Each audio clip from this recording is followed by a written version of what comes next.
Assalamualaikum warahmatullahi wabarakatuh. Alhamdulillahirabbil alamin. Allahumma shalli ala Sayyidina Muhammad. Sahabat beriman yang dirahmati oleh Allah, setiap yang hidup pasti akan mengalami kematian. Salah satu tempat yang pasti akan menjadi tujuan terakhir saat manusia telah meninggal adalah kuburan. Di tempat tersebut manusia akan mulai mempertanggungjawabkan setiap amal perbuatannya selama hidup di dunia. Tahukah kita, ternyata kuburan setiap harinya berseru meneriakkan peringatan kepada manusia tentang hal yang harus dipersiapkan sebelum masuk ke alam kubur. Lantas, apa peringatan yang diserukan kuburan itu? Dalam hadis yang tertulis dalam kitab Daqaiqul Akbar, juga semakna dengan hadis dalam kitab Sunan At-Tirmizi, disebutkan bahwa kuburan setiap harinya berseru meneriakkan 5 peringatan. Saya ini adalah tempat sendirian, oleh karena itu maka engkau carilah teman yang akan menemanimu nantinya, yaitu bacaan Al-Quran. Saya adalah tempat yang sangat gelap, maka terangilah saya dengan solat malam. Saya ini adalah tempat yang dipenuhi oleh tanah, dikelilingi oleh tanah, maka bawalah alas tidurmu, yakni amal saleh. Saya ini adalah sarangnya ular-ular, maka bawalah racun ular-ular tersebut dari muka bumi, yaitu bacaan Bismillahirrahmanirrahim. Saya adalah tempatnya malaikat Munkar dan Nakir bertanya, maka perbanyaklah membaca La ilaha illallah Muhammadar Rasulullah, agar engkau bisa menjawab pertanyaan malaikat Munkar dan Nakir tersebut. Hadis riwayat At-Tirmizi. Yang pertama, carilah teman yang akan menemanimu di alam kubur. Di alam kubur adalah tempat yang sunyi dan sepi. Tak ada seorang pun dari sanak saudara yang masih hidup yang mau menemani. Bagi orang-orang yang gemar membaca Al-Quran sewaktu hidupnya di dunia, Al-Quran akan menemaninya di alam kubur sampai ia dimasukkan ke dalam surga. Dalam suatu riwayat yang diceritakan oleh Al-Bazzar dalam kitab La'ali Masnunah, menjelaskan bahwa jika seseorang meninggal dunia, ketika orang-orang sibuk dengan kain kafan dan melakukan segala persiapan untuk penguburannya di rumah, tiba-tiba datang seorang yang sangat tampan berdiri di kepala mayat. Ketika kain kafan mulai dipakaikan, ia berada di antara dada dan kain kafan.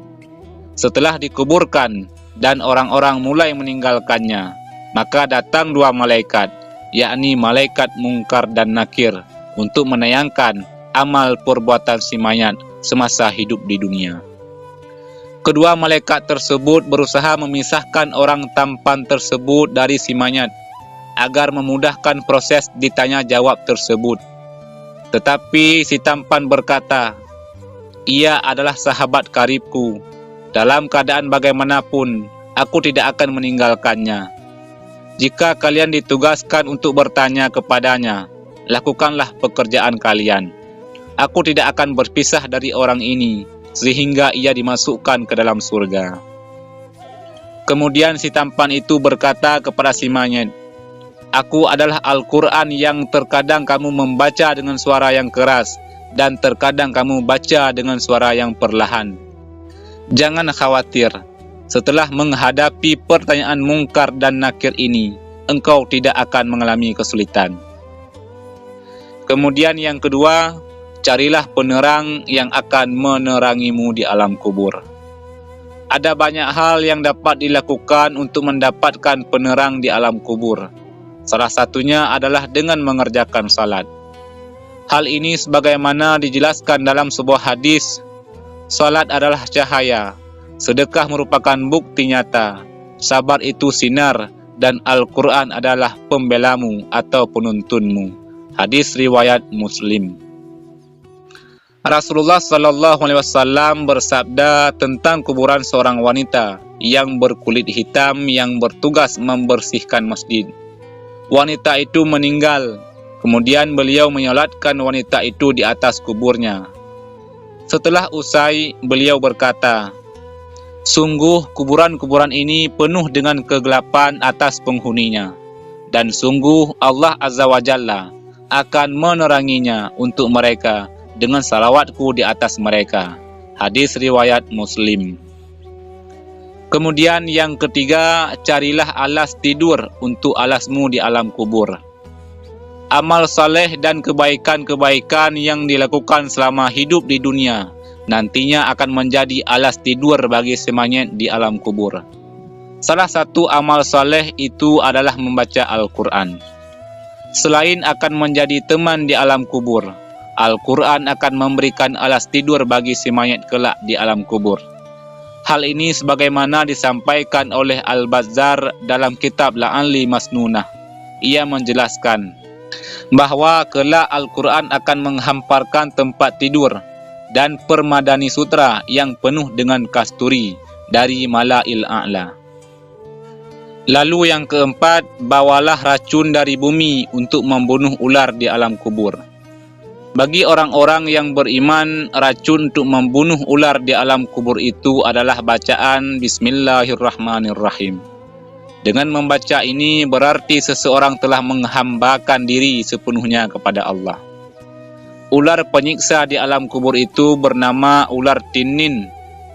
Kepedihan siksaannya sebagaimana dijelaskan dalam sebuah hadis dari Abdullah bin Abu Mulaikah berkata, "Saya mendengar Aisyah radhiyallahu anha berkata, orang-orang kafir akan disiksa pedih di kuburnya dengan dicabik-cabik oleh ular ganas yang botak. Lalu ular tersebut memakan orang itu dari kepala hingga kakinya. Kemudian orang itu kembali ke bentuk sempurna. Setelah itu dimakan lagi orang itu dari arah kaki sampai ke kepalanya. Lalu orang itu kembali ke bentuk sempurna.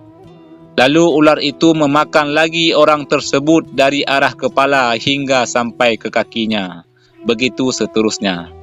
Hadis riwayat Ibnu Abi Syaibah. Kemudian yang kelima, perbanyak membaca kalimat tauhid. Dengan memperbanyak membaca kalimat tauhid, La ilaha illallah, Muhammadar Rasulullah, meresapi dan memahami maknanya, maka hal tersebut dapat mempermudah mayat dalam menjawab pertanyaan malaikat di dalam kubur. Hal ini dikarenakan kalimat ini merupakan zikir yang paling utama. Barang siapa di akhir hayatnya mengucapkan kalimat tauhid ini, maka ia mendapatkan jaminan surga. Hal ini sebagaimana dijelaskan dalam sebuah hadis dari Jabir bin Abdullah. Dia berkata, "Aku mendengar Rasulullah sallallahu alaihi wasallam bersabda, zikir yang paling utama adalah la ilaha illallah dan doa yang paling utama adalah alhamdulillah." Hadis riwayat At-Tirmizi. Dalam riwayat yang lain dijelaskan, barang siapa yang akhir perkataannya sebelum meninggal dunia adalah la ilaha illallah, maka dia akan masuk surga. Hadis riwayat Abu Daud. Sahabat beriman yang dirahmati oleh Allah, demikianlah 5 peringatan yang diteriakkan oleh kuburan kepada manusia setiap harinya. Hanya saja kita tidak diperkenankan oleh Allah Subhanahu wa taala untuk mendengar teriakan tersebut. Karena bisa jadi jika kita diperdengarkan teriakan tersebut akan menjadikan kita merasa sangat ketakutan.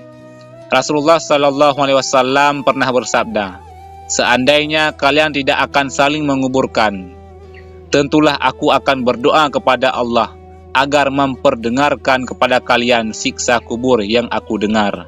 Hadis riwayat Muslim dan Ahmad. Wallahu a'lam bissawab.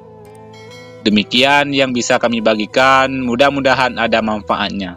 Amin ya rabbal alamin. Wassalamualaikum warahmatullahi wabarakatuh.